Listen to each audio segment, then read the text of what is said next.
CM पद की शपथ ली थी और बीजेपी के संकल्प पत्र को साकार करने में जुट गए थे। ईश्वर की शपथ लेता हूं कि मैं विधि द्वारा स्थापित भारत के संविधान के प्रति सच्ची श्रद्धा और निष्ठा रखूंगा। मैं भारत की प्रभुता और अखंडता अक्षुण्ण रखूंगा। मैं हरियाणा राज्य के मुख्यमंत्री के रूप में अपने कर्तव्यों का श्रद्धापूर्वक और शुद्ध अंतःकरण से निर्वहन करूंगा तथा भय या पक्षपात, अनुराग या द्वेष के बिना मैं सब प्रकार के लोगों के प्रति संविधान के और विधि के अनुसार न्याय करूंगा। सीएम नायब सैनी ने शपथ के साथ ही प्रदेश में बड़े फैसलों का सिलसिला शुरू किया और इस क्रम में पहली सौगात मिली। प्रदेश के युवाओं को जब ग्रुप सी और डी के 24,000 पदों पर भर्तियां की गई, इसके बाद एससी वर्ग के लिए आरक्षण में सब कैटेगरी को लागू किया गया और फिर किडनी मरीजों के लिए डायलिसिस की फ्री सुविधा और अब तो राशन डिपो भी सीसीटीवी की निगरानी में रहेंगे। इतना ही नहीं, अब रोडवेज की बसें प्राइवेट ढाबों पर भी नहीं रुकेंगी। सभी वर्गों के बीच कामकाजी महिलाओं को भी सीएम ने राहत देने का काम किया। कामकाजी महिलाओं के बच्चों के लिए 500 क्रैश सेंटर का फैसला लिया।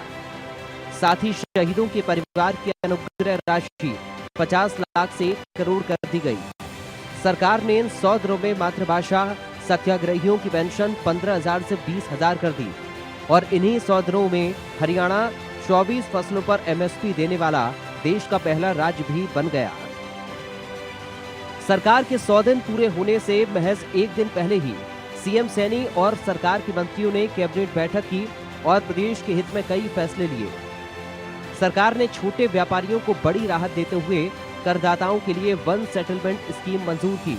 दिव्यांग श्रेणी में 10 और कैटेगरी को जोड़ा। चुलकाना में चुलकाना धाम बोर्ड बनाने का फैसला लिया। हरियाणा क्लीन एयर प्रोजेक्ट के डीपीआर को मंजूरी मिली। रोगियों को पेंशन में 18 साल की उम्र सीमा समाप्त कर दी गई। बतौर सीएम दूसरी बार हरियाणा की कमान संभालने वाले नायब सैनी ने महज 100 दिनों में ही अपनी कार्यकुशलता से नॉन स्टॉप हरियाणा की ख्याति को साकार किया है। यानी हरियाणा की नायब सरकार ने 100 दिनों में ही साफ कर दिया है कि लगातार तीसरी बार भी अंत्योदय और सुशासन के संकल्प में कोई कमी नहीं रहने दी जाएगी। Bureau report, India news. तो ये तो सरकार की बात हुई, लेकिन सरकार के 100 दिन पूरा होने पर विपक्ष के सवालों पर बीजेपी की ओर से क्या पलटवार किया गया। कैबिनेट मंत्री अनिल विज ने कहा कि विपक्ष के मानने या ना मानने से कुछ नहीं होता। सरकार की बहुत सारी उपलब्धियां हैं, सीएम सैनी विस्तार से उपलब्धियों को बताएंगे। वहीं केंद्रीय राज्य मंत्री कृष्ण पाल गुर्जर ने कहा कि हरियाणा सरकार के 100 दिन में ऐतिहासिक फैसले हुए हैं। अभी तो ये ट्रेलर है, आगे जनता को लाभ पहुंचाने के बहुत से ऐसे काम हैं जो कि होंगे। सीएम नायब सैनी केंद्रीय मंत्री मनोहर लाल की नीतियों को आगे बढ़ाने का काम कर रहे हैं। हरियाणा सरकार के 100 दिन पूरे होने जा रहे हैं, कितने संतुष्ट हैं और किस जो फैसले इस 100 दिनों में लिए गए हैं उन्हें कैसे देख रहे हैं? देखिए, प्रदेश के मुख्यमंत्री आदरणीय नायब सैनी जी ने इन 100 दिनों में ऐतिहासिक फैसले भी किए और काम भी किए और अभी तो वो एक ट्रेलर है, अभी तो पूरी फिल्म आने वाली है।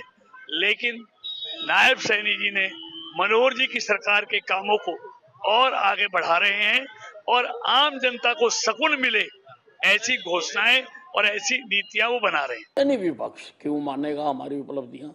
बाकी मुख्यमंत्री जी 100 दिन पर बताएंगे आपको सारी उपलब्धियां जो हमने उपलब्धियां